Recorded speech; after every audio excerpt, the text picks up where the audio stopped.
നമസ്കാരം.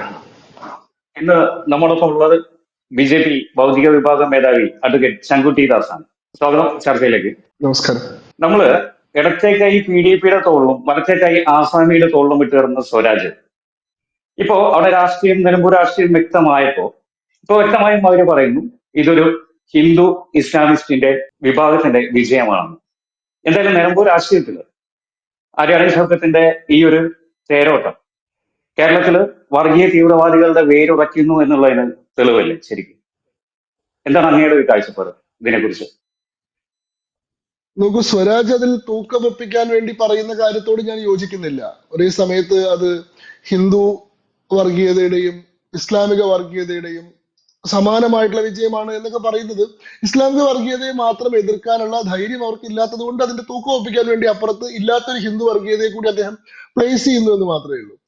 രണ്ടാമത്തെ പ്രശ്നം, ഇനി അഥവാ അത് ഇസ്ലാമിസ്റ്റ് വർഗീയതയുടെ ഒരു വിജയമാണെങ്കിൽ തന്നെയും അത് പറയാനുള്ള ധാർമ്മികാധികാരം PDPയുടെ പിന്തുണ തേടിയിട്ടുള്ള സ്വരാജിനോ CPM-നോ ഇല്ല എന്നുള്ളതാണ്. PDP മതേതര പ്രസ്ഥാനമൊന്നുമല്ല. ഈ രാജ്യത്തെ നിരവധിയായിട്ടുള്ള ഭീകര സ്ഫോടനങ്ങളിൽ നേരിട്ട് ഉത്തരവാദിത്തം ഉണ്ടെന്ന് ആരോപിക്കപ്പെടുകയും കോടതികളിൽ വിചാരണ നേരിടുകയും ജയിലിൽ കഴിയുകയും ചെയ്തിട്ടുള്ള, ഇപ്പോഴും ജയിൽവാസം തുടരുന്ന ഒരാളുടെ പ്രസ്ഥാനമാണ് PDP എന്ന് പറയുന്നത്. 1989 ഇസ്ലാമിക് സേവാ സംഘമായിട്ടാണ് PDP ആരംഭിക്കുന്നത്. RSSന് ബദലായിട്ട് ഒരു കായിക സായുധ സംഘടനയെ സൃഷ്ടിക്കണം എന്നുള്ള ഉദ്ദേശത്തോട് കൂടിയിട്ടാണ് അബ്ദുൽ നാസർ മദനി ISS ആരംഭിക്കുന്നത്.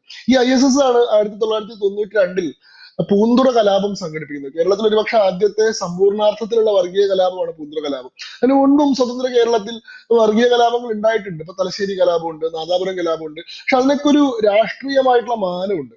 അതായത് CPM-ഉം മുസ്ലിം ലീഗും തമ്മിലുള്ള സംഘർഷങ്ങൾക്ക്, രാഷ്ട്രീയ സംഘർഷങ്ങൾക്ക് ക്രമേണ ഒരു മതപരമായിട്ടുള്ള മാനം വന്നു ചേർന്നതാണ് ഈ കാര്യങ്ങളിലൊക്കെ ഉണ്ടായതെങ്കിൽ, ഈ പറയുന്ന പൂന്തുറ കലാപം അക്ഷരാർത്ഥത്തിൽ മതത്തിന്റെ അടിസ്ഥാനത്തിൽ തന്നെ നടന്നിട്ടുള്ള ഒരു കലാപമാണ്.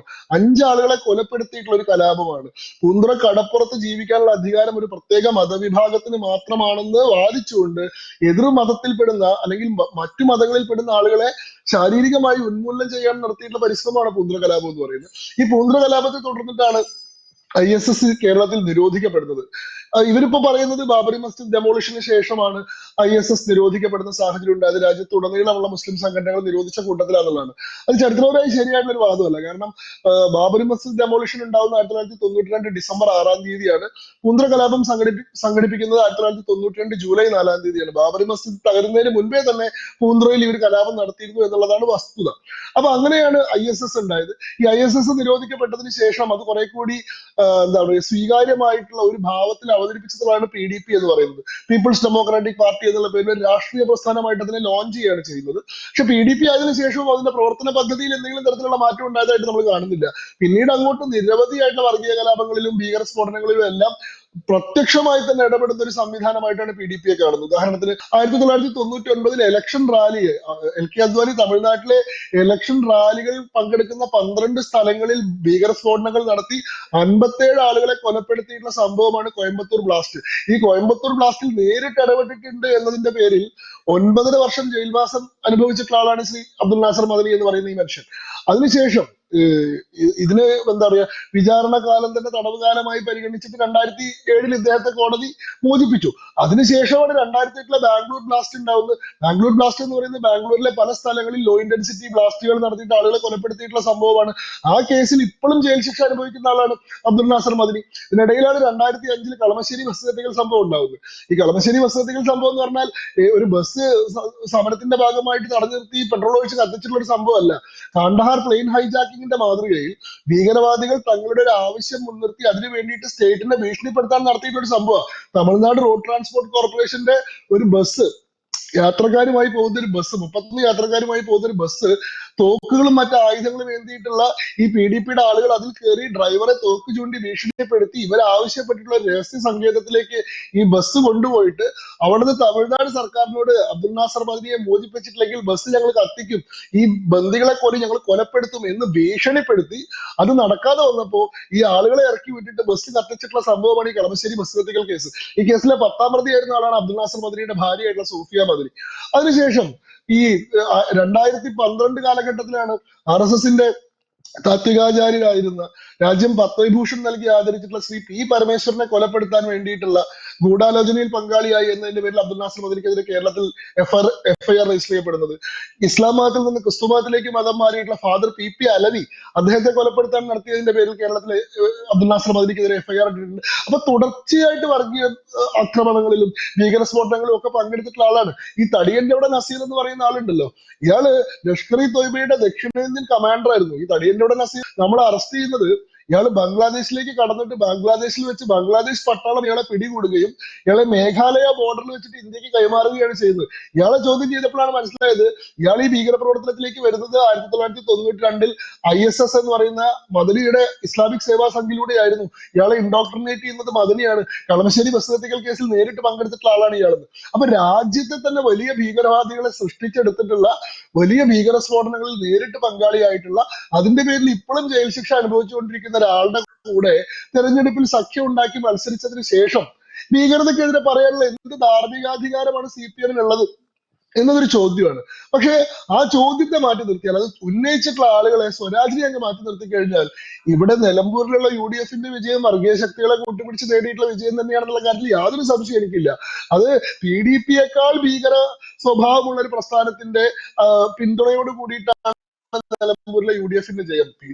വർഗീയത മുൻനിർത്തുന്ന ഒരു പ്രസ്ഥാനമാണ്. പക്ഷെ ഇസ്ലാമിക രാഷ്ട്ര സ്ഥാപനം എന്നൊരാശയം അവർ മുന്നോട്ട് വെച്ചതായി കാണുന്നില്ല. എന്നാൽ ജമാഅത്തെ ഇസ്ലാമി ലോകം മുഴുവൻ ഇസ്ലാമിനെ വ്യാപിപ്പിക്കണമെന്നും ഇസ്ലാമിന്റെ അടിസ്ഥാനത്തിൽ രാജ്യങ്ങൾ നിർമ്മിക്കപ്പെടണമെന്നും ലോകത്തിന്റെ മൊത്തം വ്യവസ്ഥിതി ഇസ്ലാമികമാവണമെന്നും വാദിക്കുന്ന ഇസ്ലാമിക രാഷ്ട്ര സ്ഥാപന സംവിധാനം പിന്തുടരുന്ന ആളുകളാണ്. ഹുക്കുമത്തെ ഇലാഹി എന്നുള്ളതാണ് ജമാഅത്തെ ഇസ്ലാമിയുടെ പ്രഖ്യാപിത മുദ്രാവാക്യം. ഹുക്കുമത്തെ ഇലാഹി എന്ന് പറഞ്ഞാൽ എന്താ? അള്ളാഹുവിന്റെ രാജ്യം എന്നുള്ളതാണ്. ദൈവത്തിന്റെ രാജ്യം, കൺട്രി ഓഫ് ഗോഡ് എന്ന് പറയുന്ന സങ്കല്പമാണ്. ഇവർ ഈ പറയുന്ന ആധുനികമായിട്ടുള്ള സങ്കേതങ്ങളെയോ സങ്കല്പങ്ങളെയോ ഒന്നും മാനിക്കുന്നില്ല. ഇപ്പൊ ഇന്ത്യ ഒരു സോവറിൻ സോഷ്യൽ ഡെമോക്രാറ്റിക് റിപ്പബ്ലിക് ആണെന്ന് നമ്മൾ പറയുന്നു. ഈ പറയുന്നതിൽ ഒരു കാര്യത്തെ പോലും ഇവർ മാനിക്കുന്നില്ല. സോവറിനിറ്റി എന്ന് പറയുന്ന സങ്കല്പം, സോവറിൻ കൺട്രി, സോവറിനിറ്റി എന്ന് പറയുന്ന സങ്കല്പത്തെ മൗലാന മൗദൂദി സ്ഥാപിച്ചിട്ടുള്ള ജമാഅത്തെ ഇസ്ലാമി അംഗീകരിക്കുന്നില്ല. സോവറിനിറ്റി എന്ന് പറയുന്നത് അള്ളാഹുവിന് മാത്രമാണ് പരമാധികാരം, രാഷ്ട്രങ്ങൾക്ക് പരമാധികാരം പാടില്ല, എല്ലാവരും പരമാധികാരിയായിട്ടുള്ള അള്ളാഹു ഭയപ്പെട്ട് ജീവിക്കേണ്ടതുണ്ട് എന്ന് വാദിക്കുന്നവരാണ് ജമാഅത്തെ ഇസ്ലാമിക്കാര്. സോഷ്യലിസം അല്ലെങ്കിൽ തുടങ്ങിയിട്ടുള്ള വെസ്റ്റേൺ സങ്കല്പങ്ങളെ ഒന്നും ഇവർ മാനിക്കുന്നില്ല. സെക്യുലറിസം എന്ന് പറയുന്നത് വളരെ പാപമായിട്ടുള്ള ഹീനമായിട്ടുള്ള ഒരു കാഴ്ചപ്പാടാണ്. ഇസ്ലാമിന് മാത്രം വിശിഷ്ടാധികാരങ്ങൾ ഉള്ളതും ഇസ്ലാം അല്ലാത്ത ആളുകൾക്ക് എല്ലാവർക്കും സെക്കൻഡറി സിറ്റിസൺസിന്റെ മാത്രം സ്റ്റാറ്റസ് ഉള്ളതും അവർ ജസിയ പോലെയുള്ള മതപരമായിട്ടുള്ള നികുതികൾ അടച്ചു മാത്രം ജീവിക്കാൻ കഴിയുന്നതുമായിട്ടുള്ള രാഷ്ട്ര വ്യവസ്ഥിതികളാണ് അവർ സങ്കല്പിക്കുന്നത്. അതേസമയത്ത് ഡെമോക്രസി എന്ന് പറയുന്ന വ്യവസ്ഥിതി മനുഷ്യർ സ്വയം തെരഞ്ഞെടുപ്പിലൂടെ അധികാര കേന്ദ്രങ്ങളെ തെരഞ്ഞെടുക്കുന്ന രീതി, അത്തരത്തിലുള്ള രീതി ഹീനമാണെന്നും നിയമങ്ങൾ നിർമ്മിക്കാനുള്ള അധികാരം മനുഷ്യർക്കില്ലെന്നും നിയമങ്ങൾ നിർമ്മിക്കാനുള്ള അധികാരം ദൈവത്തിന് മാത്രമാണെന്നും അതുകൊണ്ട് മനുഷ്യനിർമ്മിതമായിട്ടുള്ള നിയമങ്ങൾക്ക് കീഴിൽ, ഭരണഘടനകൾക്ക് കീഴിലുള്ള വ്യവസ്ഥിതി എന്ന് പറയുന്നത് പാപകരമായിട്ടുള്ള വ്യവസ്ഥ, അള്ളാഹുവിന്റെ നിർമ്മിതിയായിട്ടുള്ള ഖുറാന്റെയും അതിന്റെ അടിസ്ഥാനത്തിൽ വന്നിട്ടുള്ള ഹദീസുകളുടെയും അടിസ്ഥാനത്തിൽ ശരിയ നിയമത്തിന്റെ അടിസ്ഥാനത്തിലാണ് രാജ്യങ്ങൾ വ്യവഹരിക്കപ്പെടേണ്ടത് എന്ന് വാദിക്കുന്ന പ്രസ്ഥാനമാണ് ജമാഅത്തെ ഇസ്ലാമി. ഈ ജമാഅത്തെ ഇസ്ലാമി 1940-കളിൽ അബു അല മൗദൂദി എന്ന് പറയുന്ന ഇവരുടെ സ്ഥാപകൻ, ഈ സ്ഥാപകന്റെ വാദം തന്നെ ഇസ്ലാം എന്ന് പറയുന്നത് കേവലം ഒരു മതമല്ല, അതൊരു സമ്പൂർണ്ണ ജീവിത പദ്ധതിയാണ്. അതുകൊണ്ട് ഇസ്ലാമിന്റെ ഭാഗമായി നിൽക്കുന്ന ഒരാൾക്ക് അയാളുടെ വ്യക്തിപരമായിട്ടുള്ള ജീവിതത്തിൽ മാത്രമല്ല അയാൾ ജീവിക്കുന്ന സാമൂഹിക പശ്ചാത്തലത്തിലും ഇസ്ലാമിന്റെ സമ്പൂർണ്ണാധിപത്യം ഉറപ്പുവരുത്തേണ്ട ബാധ്യതയുണ്ട്. അതായത് ഒരു ഇസ്ലാമികമല്ലാത്ത രാജ്യത്തിൽ ഒരു മുസ്ലിം ജീവിക്കുമ്പോൾ അയാൾ അവിടെ അയാളുടെ വിശ്വാസം കോംപ്രമൈസ് ചെയ്യുകയാണെന്നും അയാൾ അവിടെ പാപികളോട് സന്ധി ചെയ്യണമെന്നും അതുകൊണ്ട് നിരന്തരമായിട്ട് ആ രാജ്യത്തെയും ആ സമൂഹത്തെയും ഇസ്ലാമികമായി പരിവർത്തനം ചെയ്യാൻ ഇയാൾ പരിശ്രമിച്ചുകൊണ്ടിരിക്കേണ്ടതുണ്ട് എന്നുള്ളതാണ്.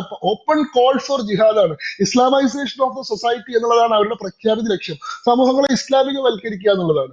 ഈ ജമാഅത്തെ ഇസ്ലാമി ലോകത്തെ പല ഭാഗങ്ങളിൽ ഉണ്ടായിട്ടുള്ള പൊളിറ്റിക്കൽ ഇസ്ലാമിസ്റ്റ് മൂവ്മെന്റുകൾ, ഇപ്പൊ ഉദാഹരണത്തിന് ഈജിപ്തിൽ ഉണ്ടായിട്ടുള്ള മുസ്ലിം ബ്രദർഹുഡ്, അതേപോലെ തന്നെ സൗദിയിലൊക്കെ ഉണ്ടായിട്ടുള്ള സലഫി മൂവ്മെന്റ്, ഈ കൂട്ടത്തിൽ ഏറ്റവും പവർഫുൾ ആയിട്ടുള്ള ഒരു പൊളിറ്റിക്കൽ ഇസ്ലാമിസ്റ്റ് മൂവ്മെന്റ് ആയിട്ട് വിഭാവനം ചെയ്യപ്പെടുന്നതാണ്. പിന്നീട് ഇന്ത്യ സ്വതന്ത്രമായതിനു ശേഷം പാകിസ്ഥാനും ബംഗ്ലാദേശും ഒക്കെ രൂപപ്പെട്ടതിന് ശേഷം ഈ ജമാഅത്തെ ഇസ്ലാമി പിരിഞ്ഞ് ഇന്ത്യയിലുള്ള ജമാഅത്തെ ഇസ്ലാമി ജമാഅത്തെ ഹിന്ദായി, പാകിസ്ഥാനിലുള്ള ജമാഅത്തെ ഇസ്ലാമി ജമാഅത്തെ പാകിസ്ഥാനായി, കശ്മീരിൽ പ്രത്യേക ജമാഅത്തെ ഇസ്ലാമി ഉണ്ടായി. അവർ കശ്മീരിനെ ഇന്ത്യയുടെ ഭാഗമായിട്ട് അംഗീകരിച്ചില്ല. അതുകൊണ്ട് ജമാഅത്തെ ഹിന്ദിന് പുറമെ ജമാഅത്തെ കശ്മീരി എന്ന് പറയുന്ന കശ്മീരിന് വേണ്ടി പ്രത്യേക ജമാഅത്തെ ഇസ്ലാമിനെ ഇവർ സ്ഥാപിച്ചു. ഈ ജമാഅത്തെ ഇസ്ലാമി കശ്മീരിനെ നമ്മൾ 2019 നിരോധിക്കുന്നത്. UAPA നിയമത്തിന്റെ പരിധിയിൽ വരുന്ന ഒരു നിരോധിത ഭീകര സംഘടനയാണെന്ന് പ്രഖ്യാപിക്കുന്നത് നമ്മൾ കശ്മീർ ആർട്ടിക്കിൾ 370 പിൻവലിച്ചുകൊണ്ടുള്ള നിയമനിർമ്മാണം പാർലമെന്റ് നടപ്പാക്കുന്ന സാഹചര്യത്തിൽ മാത്രമാണ്. അതുവരെ കശ്മീരിൽ പ്രത്യേക ജമാഅത്തെ ഇസ്ലാമി പ്രവർത്തിച്ചുകൊണ്ടിരിക്കുകയായിരുന്നു. ഇന്ത്യയിൽ മാത്രമാണ് സമാധാനപരമായിട്ടുള്ള ജനാധിപത്യപരമായിട്ടുള്ള മാർഗങ്ങളിലൂടെ ഇസ്ലാമൈസേഷൻ ഓഫ് സൊസൈറ്റിക്ക് വേണ്ടി ഇവർ ശ്രമിച്ചുകൊണ്ടിരിക്കുന്നത്. നേരെ തിരിച്ച് ഇവർക്ക് ആധിപത്യം ഉണ്ടായിരുന്നു, ഇവർക്ക് ബലം ഉണ്ടായിരുന്ന സ്ഥലങ്ങളിലെല്ലാം വർഗീയമായിട്ടുള്ള ആക്രമണങ്ങളും വംശീയമായിട്ടുള്ള ഉന്മൂലനങ്ങളും തന്നെയാണ് ജമാഅത്തെ ഇസ്ലാമി നടത്തിയിട്ടുള്ളത്. ഇപ്പൊ നമ്മൾ കാണുന്ന ബംഗ്ലാദേശിൽ ഇപ്പൊ നടന്നുകൊണ്ടിരിക്കുന്ന ഹിന്ദുക്കൾക്കെതിരായിട്ടുള്ള അതിക്രമം, ഹിന്ദു വംശഹത്യ ബംഗ്ലാദേശിൽ നടക്കുന്നുണ്ട്. ആരാണ് ബംഗ്ലാദേശിൽ ഹിന്ദു വംശഹത്യ നടത്തിക്കൊണ്ടിരിക്കുന്നത്? അവിടുത്തെ ജമാഅത്തെ ഇസ്ലാമിയാണ്. ഈ ബംഗ്ലാദേശ് എന്ന് പറയുന്ന രാജ്യം ഉണ്ടാവാൻ തന്നെ കാരണം, പിന്നത് ഈസ്റ്റ് പാകിസ്ഥാനും വെസ്റ്റ് പാകിസ്ഥാനും ആയിരുന്നല്ലോ ഉണ്ടായിരുന്നത്. അന്നത്തെ വെസ്റ്റ് പാകിസ്ഥാനിൽ അന്നത്തെ ഈസ്റ്റ് പാകിസ്ഥാനിൽ ബംഗാളി സ്വത്വത്തെ മാനിക്കുന്ന, ബംഗാളി സ്വത്വം നിലനിർത്താനുള്ള അവകാശമുണ്ടെന്ന് വാദിച്ചിരുന്ന ആളുകളെ, അവരെ എല്ലാവരെയും ഇസ്ലാമൈസ് ചെയ്യാൻ വേണ്ടിയിട്ട് അന്നത്തെ പാകിസ്ഥാൻ ഭരണകൂടം നടത്തിയിട്ടുള്ള ക്രൂരമായിട്ടുള്ള അതിക്രമങ്ങളുടെ നേതൃസ്ഥാനം വഹിക്കുന്നത് ജമാഅത്തെ ഇസ്ലാമിയാണ്. ഇവർ ചെയ്തിരുന്നത് എന്താണ്? ഈ ജമാഅത്തെ ഇസ്ലാമിക്ക് അവിടെ ISC എന്ന് പറയുന്ന ഒരു ഉണ്ടായിരുന്നു, ഇസ്ലാമി ചദ്ദർ സംഘ് എന്ന് പറയുന്ന ഒരു സ്റ്റുഡന്റ് വിഭാഗം ഉണ്ടായിരുന്നു. ഈ സ്റ്റുഡന്റ് വിഭാഗത്തിന് കീഴിൽ പാരാമിലിറ്ററി യൂണിറ്റുകൾ, അൽ ബദർ, അൽ ഷംസ് എന്നൊക്കെ പറയുന്ന പാരാമിലിറ്ററി യൂണിറ്റുകൾ ഉണ്ടാക്കിയിട്ട് ബംഗാളി റിനൈസൻസിന് വേണ്ടി വാദിക്കുന്ന ഇന്റലക്ച്വൽസുകളെ തെരഞ്ഞു പിടിച്ച് കൊലപ്പെടുത്തുകയും സ്ത്രീകളെ ബലാത്സംഗം ചെയ്യുകയും നിർബന്ധിത മതപരിവർത്തനങ്ങൾ നടത്തുകയും ചെയ്തത്. ഓപ്പറേഷൻ സെർച്ച് ലൈറ്റ് എന്നൊക്കെ പറയുന്നത് കൂട്ടക്കൊലകളുടെ അധ്യായമാണ്. ധാക്ക യൂണിവേഴ്സിറ്റി മാസക്കർ എന്ന് പറയുന്ന ഒരു സംഭവമുണ്ട്. 10,000-ഓളം ബംഗാളി ഇന്റലക്ച്വൽസിനെ ധാക്ക യൂണിവേഴ്സിറ്റിയുടെ ജഗന്നാഥ് ഹാളിലേക്ക് കൊണ്ടുവന്ന് ഒരൊറ്റ രാത്രി കൊണ്ട് കൊലപ്പെടുത്തിയിട്ടുള്ള സംഭവമാണ് ഈ ധാക്ക യൂണിവേഴ്സിറ്റി മാസക്കർ എന്ന് പറയുന്നത്. ഇതാണ് 1971-കളിൽ ഇവർ ബംഗ്ലാദേശിൽ കാണിച്ചത്, അതാണ് അവർ ഇപ്പോഴും കാണിക്കുന്നത്. ഇതേ പരിപാടിയാണ് ഇവർ പാകിസ്ഥാനിൽ കാണിച്ചത്. 1977 മുതൽ 1988 വരെ 11 കൊല്ലം നീണ്ട സിയാഉൽ ഹക്കിന്റെ പട്ടാള ഭരണകൂടത്തിന് കീഴിൽ ഇരുന്നുകൊണ്ട് അവിടുത്തെ ഈ പറയുന്ന എന്താ പറയാ മറ്റൊരു വിഭാഗം മുസ്ലിങ്ങൾ ഉണ്ടല്ലോ, ഇവര് മുസ്ലിങ്ങളായിട്ട് അംഗീകരിക്കാത്ത ഒരു വിഭാഗം മുസ്ലിങ്ങൾ ഉണ്ടല്ലോ അവിടുത്തെ, അതിനെന്ത് അഹമ്മദിയ മുസ്ലിങ്ങളുടെ കൂട്ടക്കൊലയ്ക്ക് നേതൃത്വം കൊടുത്തിട്ടുള്ള സംവിധാനമാണ് അവിടുത്തെ ജമാഅത്തെ ഇസ്ലാമി. അതായത് ഇസ്ലാം അല്ലാത്തവരോട് മാത്രമല്ല, ഇസ്ലാമിലെ തന്നെ സുന്നി അല്ലാത്ത അവാന്തര വിഭാഗങ്ങളോട് പോലും വംശീയോന്മൂലന സമീപനം പുലർത്തുന്ന ഒരു സംവിധാനമാണ് ഈ ജമാഅത്തെ ഇസ്ലാമി എന്ന് പറയുന്നത്. അങ്ങനെ പാകിസ്ഥാനിലെ ഹിന്ദു വംശഹത്യയും അഹമ്മദി കൂട്ടക്കൊലയും ഒക്കെ നടത്തുന്നത് അവരാണ്. ജമ്മു കശ്മീരിൽ 1989-ൽ നടന്നിട്ടുള്ള ഇൻസർജൻസി, ഇന്ത്യക്കെതിരായി നടന്നിട്ടുള്ള ജമ്മു കശ്മീരിനെ പ്രത്യേക രാഷ്ട്രമാക്കി മാറ്റാൻ നടത്തിയിട്ടുള്ള മൂവ്മെന്റ്, ആ മൂവ്മെന്റിന് നേതൃത്വം കൊടുത്തിട്ടുള്ളത് അവിടുത്തെ ജമാഅത്തെ ഇസ്ലാമിയാണ്. ഹിസ്ബുൾ മുജാഹിദീൻ എന്ന് പറയുന്നത് ജമാഅത്തെ ഇസ്ലാമിയുടെ എന്താണ് ടെററിസ്റ്റ് ഫ്രണ്ട് ആണ്. അതിന് ഐഡിയോളജിക്കൽ ബാക്കിംഗ് കൊടുത്തിട്ട് മുന്നിലേക്ക് നയിച്ചിട്ടുള്ള സാധനമാണ് ഈ ഹിസ്ബുൾ മുജാഹിദീൻ എന്ന് പറയുന്നത്. അപ്പോ ഇന്ത്യ അല്ലാതെ പുറത്തുള്ള എല്ലാ പ്രദേശങ്ങളിലും ഇവർ പ്രവർത്തിച്ചപ്പോ ഇവർക്ക് അധികാരവും ശക്തിയും കിട്ടിയ സമയങ്ങളിലെല്ലാം ഇവർ കൂട്ടക്കൊലകളും വംശഹത്യകളും നടത്തിയിട്ടുണ്ട്. ഇന്ത്യയിൽ അത് ചെയ്യാൻ കഴിയാത്തത് ഇന്ത്യയിൽ ഒരു ശക്തമായിട്ടുള്ള ഭരണകൂടവും ഒരു ഹിന്ദു ഭൂരിപക്ഷവും ഇപ്പോഴും ഉള്ളത് കൊണ്ടാണ്. ഹിന്ദു ഭൂരിപക്ഷം ഇന്ത്യയിൽ ഇല്ലാതാവുന്ന കാലഘട്ടത്തിൽ ഇവർ ഈ പറയുന്ന ആശയം എങ്ങനെയാണ് നടപ്പാക്കുക ആലോചിക്കുന്നത്. കാരണം ഇവരുടെ അടിസ്ഥാനപരമായിട്ടുള്ള ആശയം ഹുക്കുമത്ത് ഇലാഹിയാണ്, അള്ളാഹുവിന്റെ രാജ്യം സ്ഥാപിക്കുക എന്നുള്ളതാണ്. ഓരോ മനുഷ്യനും അള്ളാഹുവിന്റെ കീഴിൽ സമർപ്പിക്കുന്ന, ഓരോ മനുഷ്യനും ഇസ്ലാം അവന്റെ ജീവിത പദ്ധതിയായി സ്വീകരിക്കുന്ന, ഓരോ മനുഷ്യനും ശരിയാ നിയമത്തിന് കീഴിൽ കീഴടങ്ങുന്ന ഒരു രാഷ്ട്ര വ്യവസ്ഥിതി സ്ഥാപിക്കുക എന്നുള്ളതാണ്. 1970-കൾക്ക് ശേഷം, ബംഗ്ലാദേശ് വയലൻസിന് ശേഷം ഇന്ത്യയിൽ ജമാഅത്തെ ഇസ്ലാമിക്കെതിരെ വലിയ മൂവ്മെന്റ് ഉണ്ടായ സമയത്ത് ഇവര് ഹിക്കുമത്ത് ഇലാഹി എന്ന് പറയുന്ന ആശയം ഞങ്ങൾ മാറ്റി, ഞങ്ങൾ ഭരണഘടനാപരമായിട്ടുള്ള ഇക്കാമത്തുദ്ദീനാണ് ഞങ്ങളുടെ പുതിയ ആശയം എന്ന് പറഞ്ഞു. ഇക്കാമത്തുദ്ദീൻ എന്ന് പറഞ്ഞിട്ടുണ്ടെങ്കിൽ ദീനിന്റെ വ്യാപനത്തിന് വേണ്ടിയിട്ടുള്ള പരിശ്രമം എന്നുള്ളതാണ്. അടിസ്ഥാനപരമായിട്ട് ഹുക്കുമത്ത് ഇലാഹി തന്നെയാണ്. അതിനെ മറ്റൊരു പേര്, ഇതിന് തക്കിയ എന്ന് പറയും. അവനവന് ശക്തിയും സ്വാധീനവും ഇല്ലാത്ത സ്ഥലങ്ങളിൽ ജനാധിപത്യവാദികളായിട്ടും മതേതരവാദികളായിട്ടും പുരോഗമനവാദികളും ഒക്കെ ആയിട്ട് അഭിനയിക്കാനുള്ള അവകാശം ഇവർക്കുണ്ട്. അനുകൂല സാഹചര്യം വരുമ്പോൾ മാത്രമേ ഇവരുടെ യഥാർത്ഥ രൂപം പുറത്തെടുക്കുള്ളൂ. അപ്പോ ഇക്കാമുദ്ദീൻ ദീൻ എന്ന് പറഞ്ഞാൽ ദീനിന്റെ വ്യാപനത്തിന് വേണ്ടിയിട്ടുള്ള പരിശ്രമമാണ്. ഈ ദീൻ എന്ന് പറഞ്ഞാൽ എന്താണ്? അത് ഇസ്ലാമിന്റെ സമ്പൂർണ്ണാധിപത്യം തന്നെയാണ് ഇവരുടെ യഥാർത്ഥത്തിലുള്ള ദീൻ. ആ ദീനിന് വേണ്ടിയിട്ടുള്ള പരിശ്രമമാണ് ജമാഅത്തെ ഇസ്ലാമി നടത്തിക്കൊണ്ടിരിക്കുന്നത്. ആ ജമാഅത്തെ ഇസ്ലാമിനെയാണ് ഇപ്പൊ UDF പഠിപ്പിച്ചുകൊണ്ടിരിക്കുന്നത്. ജമാഅത്തെ ഇസ്ലാമിക്കാർ പോലും പറയുന്നില്ല മൗലാന മൗദൂദിയുടെ ആശയങ്ങൾ ഇവർ തള്ളി പറഞ്ഞു എന്ന്. പക്ഷെ VD സതീശൻ പറയുന്നു ജമാഅത്തെ ഇസ്ലാമി മാനസാന്തരം വന്നിട്ടുള്ള ഒരു പുതിയ പ്രസ്ഥാനമാണ്, ആ ജമാഅത്തെ ഇസ്ലാമിനെ കൂടെ കൂട്ടുന്നതുകൊണ്ട് കുഴപ്പമില്ലാതെ ഇനിയുള്ള തെരഞ്ഞെടുപ്പുകളിൽ കൂടി ജമാഅത്തെ ഇസ്ലാമിയുമായിട്ടുള്ള സഖ്യം ഞങ്ങൾ തുടരും എന്ന് അവർ പ്രഖ്യാപിക്കുന്നുണ്ട്. നിങ്ങൾ ഒരു കാര്യം ആലോചിക്കണം, എന്തുകൊണ്ട് ജമാഅത്തെ ഇസ്ലാമിയുടെ പിന്തുണ UDF തേടുന്നു? അത് വളരെ കൃത്യമായിട്ടുള്ള പൊളിറ്റിക്കൽ മെസ്സേജ് ആണ്. മുസ്ലിം സമുദായത്തിന്റെ പിന്തുണ മാത്രം പോരാ, പൊളിറ്റിക്കൽ ഇസ്ലാമിന്റെ പിന്തുണ കൂടി ഞങ്ങൾക്ക് വേണം എന്നാ പറയുന്നത്. മുസ്ലിം സമുദായത്തിന്റെ പിന്തുണ മതിയെങ്കിൽ മുസ്ലിം ലീഗ് കൂടെ ഉണ്ടല്ലോ. UDF എന്ന് പറയുന്ന സംവിധാനത്തിൽ മുസ്ലിം ലീഗ് ഉണ്ട്. മുസ്ലിം ലീഗ് ഒരു സാമുദായിക പാർട്ടിയാണ്, മുസ്ലിം സമുദായത്തെ റെപ്രസെന്റ് ചെയ്യുന്ന പാർട്ടിയാണ്. അവരുടെ പിന്തുണയുള്ളപ്പോ ഒരു ഡോസ് പോരാ, ഒരു അഡീഷണൽ ഡോസ് വേണം, ഒരു എക്സ്ട്രാ ഡോസ് വേണമെന്നുകൊണ്ട് ജമാഅത്തയുടെ കൂടി പിന്തുണ മേടിക്കുന്നത് ജമാഅത്തേക്ക് വലിയ കേഡർ ഉള്ളതുകൊണ്ടല്ല. നിലമ്പൂരിൽ 2000-3000 വോട്ടുകളെ ഒരുപക്ഷെ ജമാഅത്തെ ഇസ്ലാമിക്ക് കേഡർ വോട്ടുകളായിട്ട് ഉണ്ടാവുള്ളൂ. പക്ഷെ അത് മെസ്സേജ് ആണ്. അതായത് മുസ്ലിം സമുദായത്തിന്റെ പിന്തുണ മാത്രം പോരാ, പൊളിറ്റിക്കൽ ഇസ്ലാമിന്റെ പിന്തുണ കൂടി സ്വീകരിക്കാൻ ഞങ്ങൾ തയ്യാറാണ് എന്ന് പറയുന്നത് ഒരു വിഭാഗത്തെ ഞങ്ങൾ നിങ്ങളോട് സമ്പൂർണമായി അടിയറ പറഞ്ഞിരിക്കുന്നു, നിങ്ങൾക്ക് വിധേയപ്പെട്ടിരിക്കുന്നു, നിങ്ങളുടെ ആശയങ്ങൾ പ്രചരിപ്പിക്കാനും നടപ്പിലാക്കാനും സർവം സന്നദ്ധരായി നിൽക്കുകയാണ് ഞങ്ങളെന്ന് ഞങ്ങൾ പ്രഖ്യാപിക്കുന്നു എന്ന് പറഞ്ഞുകൊണ്ട് ഒരു സമുദായത്തിന് മുന്നിൽ മുട്ടിലഴിഞ്ഞുകൊണ്ട് അവരുടെ വോട്ടുകൾ ഗ്യാദർ ചെയ്യുന്ന അപ്പീസ്മെന്റിന്റെ അങ്ങേയറ്റത്തിൽ എത്തിയിട്ടുള്ള രാഷ്ട്രീയമാണ്.